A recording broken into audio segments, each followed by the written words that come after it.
Après la deuxième phase, qui est la phase des épreuves sportives et la phase d'oral, nous avons les mêmes résultats.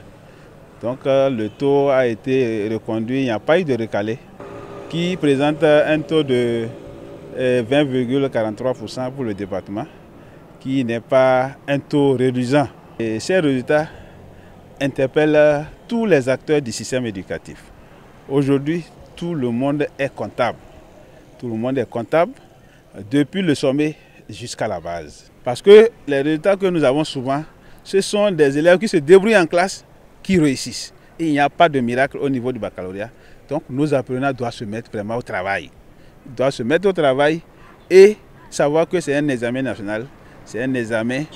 Ils sont apprenants comme les autres apprenants. Mais le problème que nous avons ici, c'est qu'on n'est pas aux mêmes enseignes que les autres départements. Il y a de la pauvreté chez nous et on n'a pas les mêmes sources pour étudier comme les autres départements.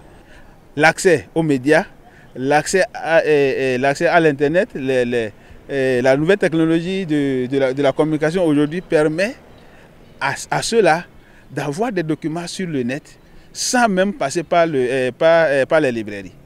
Et nos enfants sont ceux qui manipulent l'outil informatique. Chez nous, ce n'est pas le cas. Mais au-delà de ces moyens, nous devons savoir que l'apprenant doit se mettre véritablement au travail. Et le parent doit véritablement accompagner son enfant pour avoir de bons résultats. Il y a des gens qui ont des moyens mais qui ne veulent pas investir dans l'éducation de leurs enfants. Et lorsque vous voulez faire le constat, il suffit qu'on dise, venez les parents, déjà vous allez voir que c'est uniquement des femmes qui répondent présent. Les hommes ne répondent pas, ça veut dire qu'ils ne sont pas trop soucieux de l'avenir de leurs enfants, de l'éducation de leurs enfants. Il faut que vraiment ça change.